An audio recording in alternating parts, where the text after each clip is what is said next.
Hello, and welcome to World of Warbirds. I'm Brian Pierce. The Junkers Ju-87 Stuka was a single-engine, low-wing dive bomber used by the German Luftwaffe before and during World War II. Right off the bat, it is notable that the name Stuka is an abbreviation of the German word Sturzkampfflugzeug, which means dive bomber, making it the definitive example of this type of aircraft. The Stuka was operated by a crew of two, pilot and rear gunner. It first flew in 1935, and although its low speed and lack of maneuverability made it dangerously vulnerable to fighter aircraft as early as the Battle of Britain, it was produced until 1944 and was in service right up until the end of the war. Some warbirds end up symbolizing the war efforts of an entire nation. The RAF Supermarine Spitfire and Hawker Hurricane immediately come to mind when people think of Britain standing alone following the fall of France and bracing for the German invasion of their island. When Winston Churchill said, "We shall fight with growing confidence and growing strength in the air," he was talking about these aircraft. Over in the Pacific Theater, when people think about the rapid expansion and early victories of the Empire of Japan, the Mitsubishi Zero easily comes to mind. The Stuka became a symbol of Nazi aggression, and not by accident. It was easily recognizable by its inverted gull wings, fixed and spatted undercarriage, and famous, or infamous, Jericho trumpets wailing siren, which was used during ground attacks as a psychological weapon. It was also distinct in its style of attack. This airplane just didn't fly over you to deliver its weapons. It flew over and then dove down right on top of you. It was a major propaganda symbol of Nazi air power during the Blitzkrieg period of 1939 to 1942, and was designed primarily for that kind of war. Quick tactical victories following surprise attacks where air supremacy had been attained. But why dive bombing, which involves the ultra-aggressive maneuver of flying over, then rolling, pointing the aircraft directly at the target, and then releasing the bombs? Why not just drop the bombs from level flight when you're over the target? Turns out that level bombing is actually a very difficult thing to do with any accuracy. When the bomb is released from level flight, it initially travels along with the bomber's velocity, however, immediately begins to slow down due to drag. At the same time, the force of gravity accelerates the bomb downwards, resulting in what is called a pseudo-parabolic trajectory. Solving the problem of when and where to actually release one's bombs is thus a very complicated mathematical problem to work out, especially if this calculation is being performed by the same man who is flying the plane, navigating to and from the target, communicating on the radio, and trying to avoid being shot down by enemy fighters in ground fire. Some method was required to cut down on the workload. A calculating bomb sight, such as the American Norden or the British Mark 16, was great, but you needed another man to operate it, the bombardier.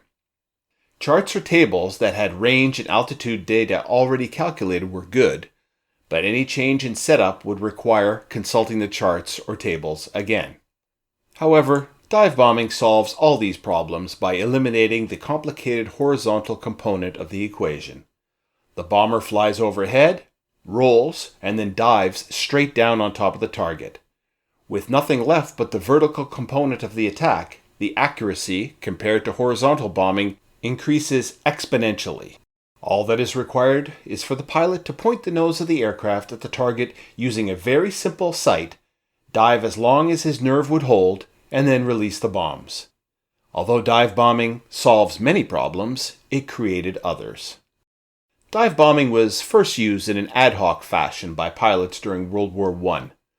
The British Royal Flying Corps also experimented and practiced the technique on the bombing range. However, the wood, fabric, and piano wire aircraft of the time were simply too frail to survive the G-forces that were imposed on the aircraft following the release of the bombs during the pullout. An aircraft that was to be dedicated to this type of attack would need to be built to survive its rigors. Hermann Pullman had been a bomber pilot for the German Air Force during the First World War. By 1928, Pullman was an aircraft designer at the Junkers Aircraft Company. There, amongst other projects, he worked on an aircraft called the K-47. This was a single-engine, two-seat aircraft with tandem open cockpits, fixed landing gear, and twin tails. It was notable to be the first Junkers aircraft with smooth and not corrugated skin. Although initially designed as civilian aircraft, later the type was renamed the A-48 and repackaged as a fighter, incidentally with the rear cockpit being turned into a rear gunner's position. Although about 20 A-48s were built and some interest was shown in the type by Russia and Japan, it would not seem a great commercial success. The significant thing about the K-47 was that it was used for dive bombing experiments and taught Pullman invaluable lessons about building dive bombers. The other major figure associated with the development of the Ju-87 was Ernst Udet. Udet had been a fighter ace during World War I, with the second highest number of kills after the Red Baron, who was Udet's commander in the famous Flying Circus.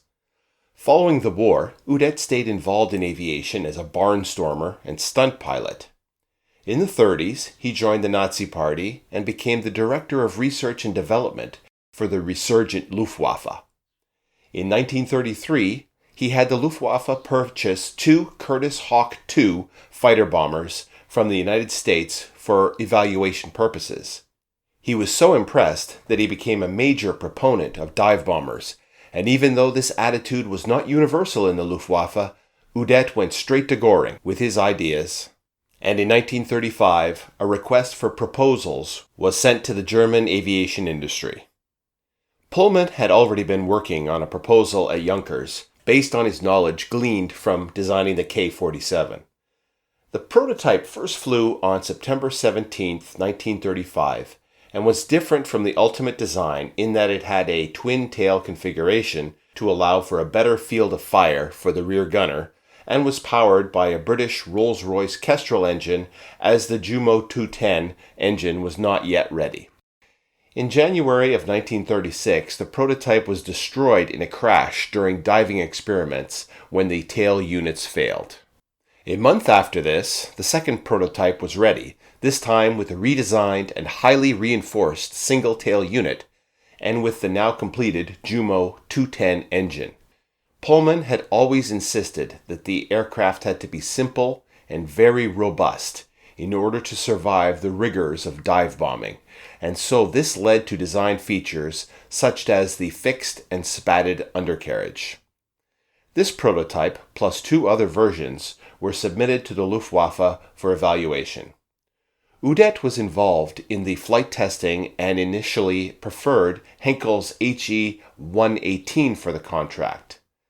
The HE-118 was less of a dive bomber and more of an attack bomber. It was much more streamlined, with retractable undercarriage and internal bomb bays. However, during flight testing, it was discovered that the HE-118 couldn't dive steeper than 50 degrees, making it less suitable for dive bombing.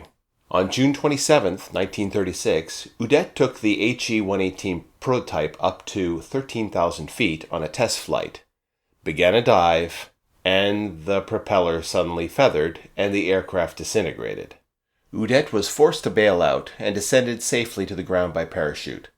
Following this, his interest turned to the Ju-87. On a side note, although Henkel did not get the contract, they did build 15 HE-118s, two of which were given by the German government to Japan, where they became inspiration for the Yokosuka D-4Y Judy carrier dive bomber. In late 1937, Ju-87As were sent to Spain to fight with the Condor Legion for flight testing under wartime conditions. The results were favorable, and lessons learned went into the first production models, the B variants. The B variant had the larger Jumo 211 engine installed, which developed almost double the power. It also saw the installation of the infamous Jericho trumpets, which were propeller-driven sirens mounted either on the leading edge of the wing or on the landing gear fairing. Although they robbed the aircraft of 10 to 20 miles per hour through drag, the sirens produced the characteristic scream of the Stuka, and must have been highly intimidating to the enemy on the ground. The B model dispensed with the trousered landing gear and featured now the more recognizable wheel spats. The Stuka's basic design made it well suited to combat conditions. It featured detachable hatches and removable coverings to make maintenance easier, and the fact that the large airframe sections could be wholly interchanged increased the speed of repair. One of the aircraft's most distinguishing features was its gull, or cranked, wing design. The wing's center section featured anhedral, meaning the wing slopes down, while the outer section displayed dihedral, the wing slopes up. This allowed for a shortened undercarriage length and improved the pilot's ground visibility. We'll see this trick used again in a later episode with another aircraft, the Vought 4U Corsair. As for armament, the pilot could fire two 7.92mm machine guns mounted in each wing. The rear gunner operated a 7.92mm MG-15 machine gun for defense.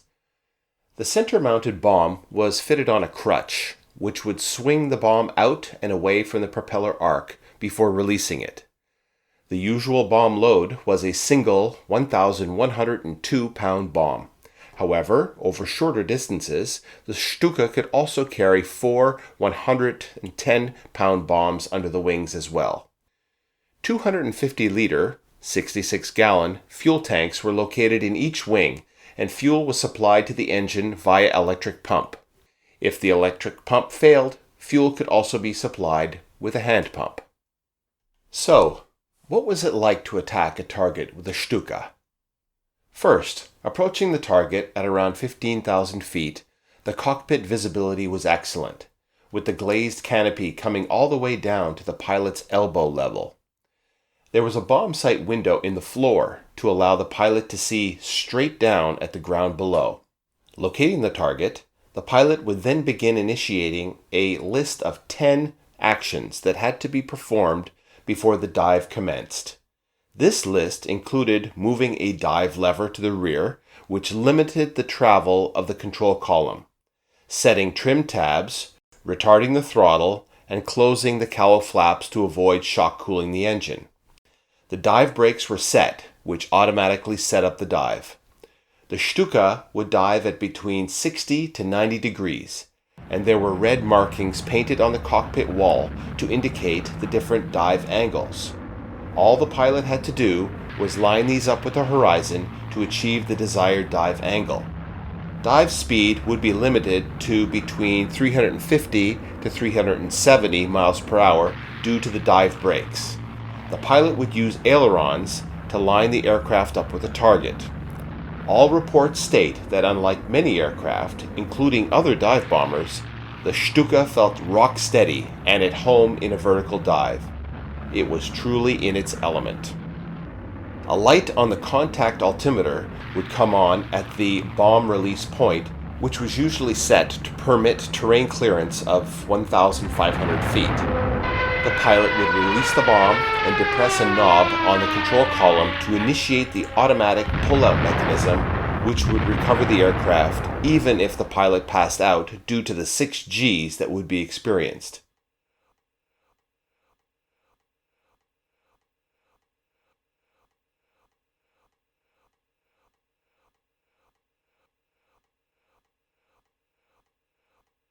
Once level flight was reattained, the dive brakes would be retracted, propeller and throttle set to climb, and the coolant flaps opened to prevent overheating. It is also interesting to imagine the experience of the rear gunner, basically lying on his back, looking at the sky during the attack, and then swinging down to be able to see the results of his pilot's aiming. The stresses on the pilot during the pullout were considerable. During high G-force maneuvers, blood runs out of the brain and into the lower extremities of the body. Most pilots would suffer at least grayout, which they would call seeing stars. During this time, they would be conscious, but blind. Sustained G-forces would lead to blacking out, which would only end with the cessation of the G-forces. Once the B-series went into production in 1937, all earlier A models were transferred to training units. Experience in the Spanish Civil War had shown that the A models were underpowered and couldn't even carry a full bomb load unless the rear gunner was left back at base. Once production was ramped up, Junkers was producing 60 B models per month, and at the outbreak of World War II, the Luftwaffe had over 330 Stukas on hand. At 4:26 in the morning, on the 31st of August, 1939, 3 Stukas made the first bombing attack of the Second World War, striking bridges over the Vistula River. During the Polish campaign, the Stuka performed admirably, destroying naval and air targets and ruthlessly attacking infantry with fragmentation bombs that caused appalling casualties and led to demoralization and eventual surrender. As with most successful warbirds, the demands of combat led to extensive experimentation with multiple variants of the Ju-87. There was a tropical version with sand filters, and skis could be fitted for operation on snow. The Ju-87C variant was a navalized version which was intended as both a dive and torpedo bomber. It featured a tailhook, folding wings, and other changes for seaboard use. However, the Graf Zeppelin aircraft carrier was never completed to allow its deployment. Although the Ju-87 was always intended as a short-range tactical weapon, the Ju-87R was an extended-range version with provisions for drop tanks and arrived in time for use in the Norwegian campaign. The Norwegian destroyer Ager, the French destroyer Bison, and the British destroyer Afridi were all sunk by Stukas. The Stukas were highly successful in destroying all types of ground targets, including buildings, emplacements, bridges, and were also used in anti-shipping attacks, most notable at Dunkirk, where many Allied ships were sunk. Many other experiments were tried with the Ju-87, including designing an extra-large cargo pod that could be carried on the bomb crutch and could be used to transport vital material. One of the oddest test programs involved the addition of overwing passenger pods, which were mounted on the wings right beside the fuselage. Imagine a longish, egg-shaped pod with forward and side windows. 2 men could sit tandem in each, and the whole thing could be released in flight and would descend to the ground via parachutes.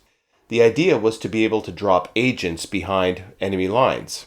Although there is no record of an actual passenger drop occurring, the pods were flown with passengers. Although I can't find any pictures of this, you can find pictures of man-carrying pods for other aircraft, including the American P-38 Lightning. The Ju-87Bs had great success up until the Battle of Britain. However, without air supremacy, losses became prohibitive. Due to its low speed and the low altitude at which it operated, it was just too vulnerable to fighter attacks. During 6 weeks of operation, over 20% of Stuka's strength was lost, leading to their withdrawal from attacks in Britain. In the Mediterranean, due to Italian defeats in Greece and North Africa, the Luftwaffe deployed 2 Gruppen, which would be about 80 aircraft, to Sicily. On the 10th of January 1941, one of their first assignments was an attack on the British aircraft carrier HMS Illustrious. Although the ship suffered multiple hits and near misses, she managed to limp back to Malta. When the war expanded into Yugoslavia, the Luftwaffe committed about 300 Stukas to the campaign. The campaign was ideal for the Stuka. There was minimal resistance in the air, and so the Stukas were able to pound ground forces, anti-aircraft positions, and airfields. Back in Greece, Stukas were continuing to inflict severe damage on shipping. British naval forces in the region were hindering German activities on Crete by cutting off reinforcements. Stukas were sent in, and during the resulting battles, at least 7 Royal Navy ships were sunk or severely damaged. This was the apex of the Stuka's career in the Mediterranean.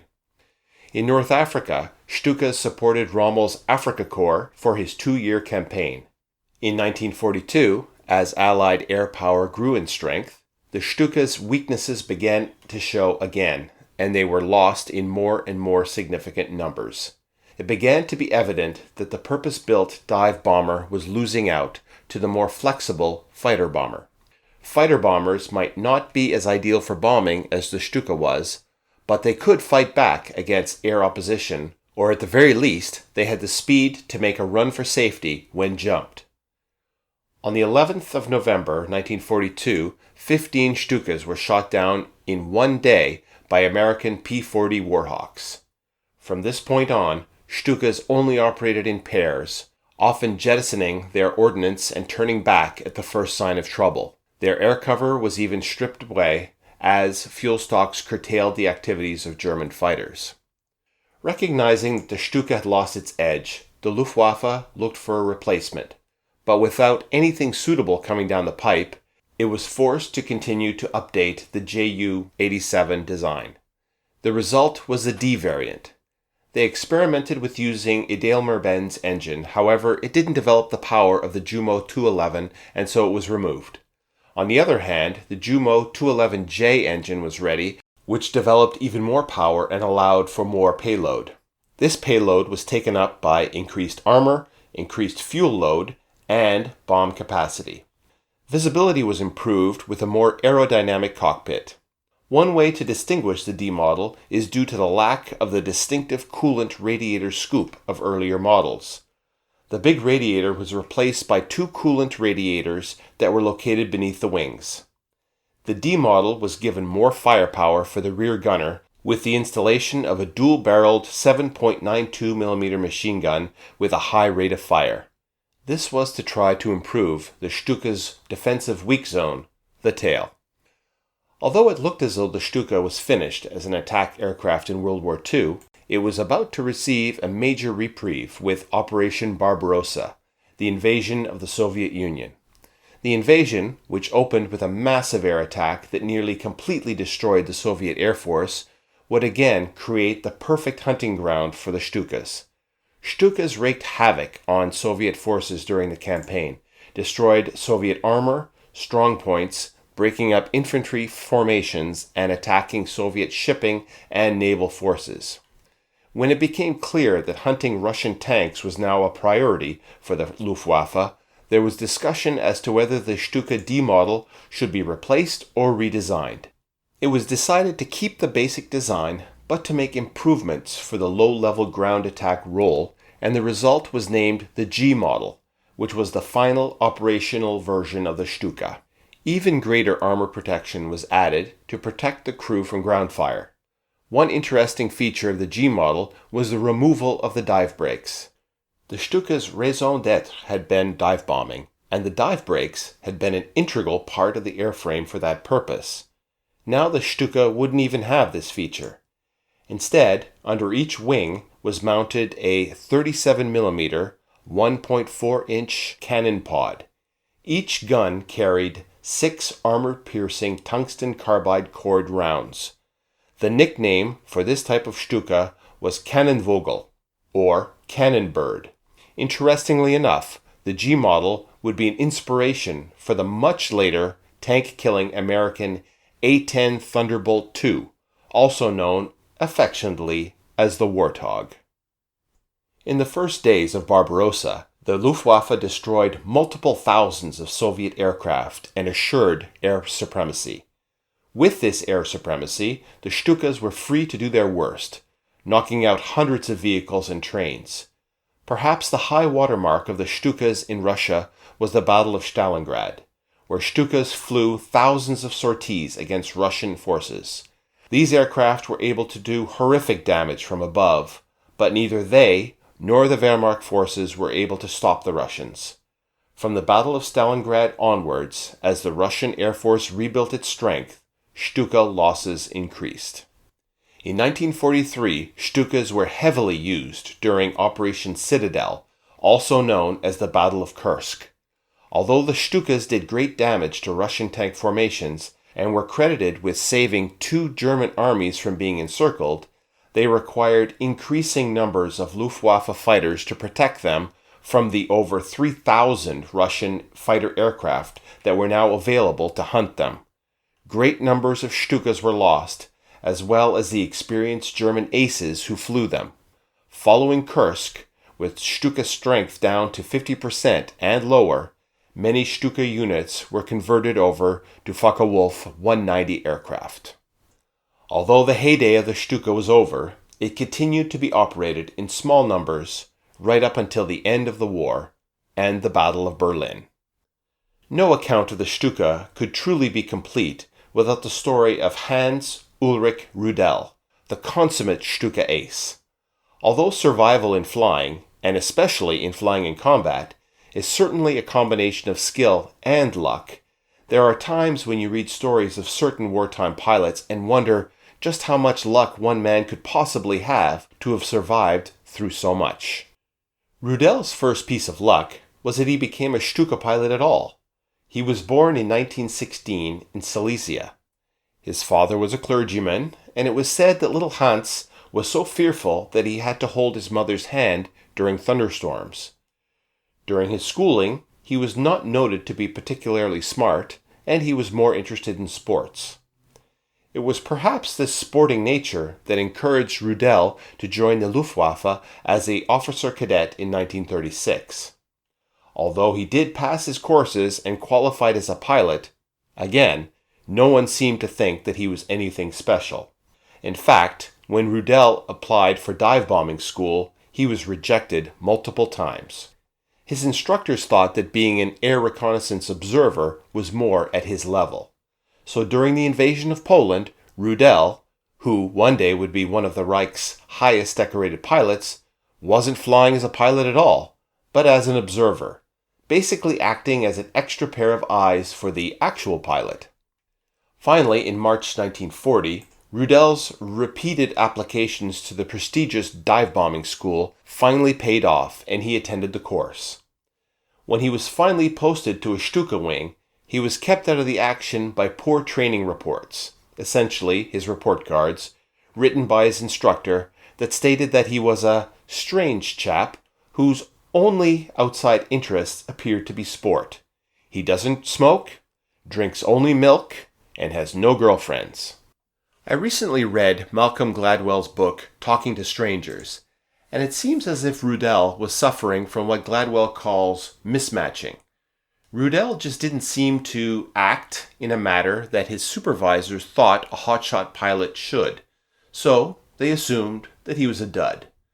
So, during the invasions of France and the Low Countries, Rudel was kept grounded, and when his unit was flying in support of the airborne invasion of Crete, he was ordered to stay out of the dangerous areas, where he couldn't cause trouble for himself or others.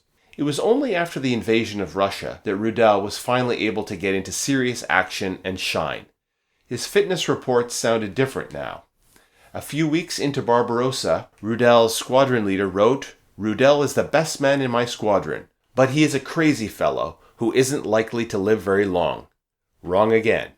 Rudel would go on to fly an insane and grueling number of missions, racking up kills of all kinds, from knocking out a battleship, sinking a cruiser, to destroying many landing craft and artillery emplacements, to killing over 500 tanks. At one point in the Russian campaign, he landed his Stuka in a field in order to attempt to pick up another Stuka crew that had been forced down.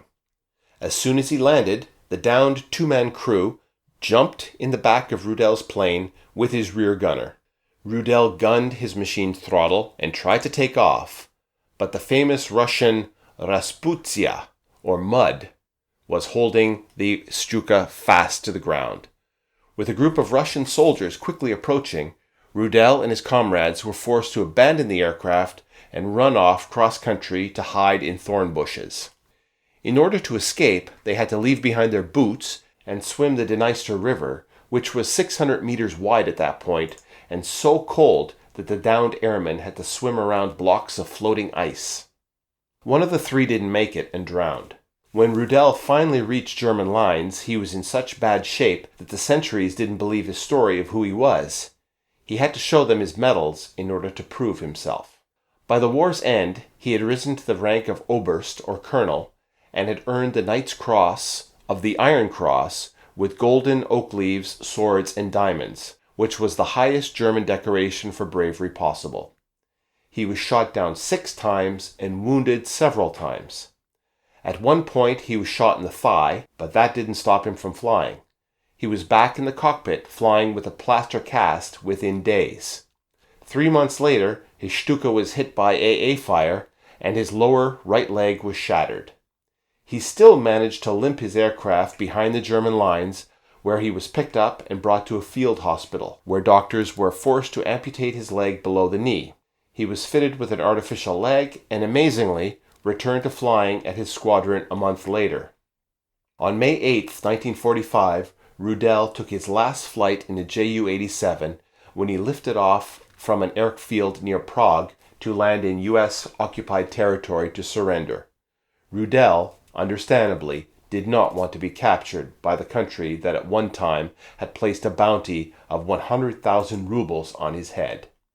Finally, it's interesting to note that his biography was required reading for the team who designed the Fairchild Republic A-10 Thunderbolt II. Rudel died in 1982 at the age of 66. There are several static examples of surviving Stukas. A Ju-87G is in the Royal Air Force Museum in London. In 1967, this aircraft was modified for use in the filming of the Battle of Britain movie, and there were even plans to get it flying again for the movie. They were able to get the engine started, however, it was ultimately decided that it would be too costly to get the aircraft fully airworthy. There is another on display at the Chicago Museum of Science and Industry. This Stuka, a 1941 Junkers Ju-87R2 tropical version, was shot down in North Africa, specifically in Libya, and was captured by the British, who later donated the machine to the Chicago Museum. Sadly, so far neither of these Stukas are airworthy. What would it be like to see one of these terrifying aircraft airborne and performing simulated dive bombing again? It seems our only hope right now is the Ju-87R4 being restored by the Flying Heritage and Combat Armor Museum in Everett, Washington. They began their restoration in 2013, and obviously this is a mammoth effort to complete. I know I'm looking forward to seeing and hearing this Stuka airborne again.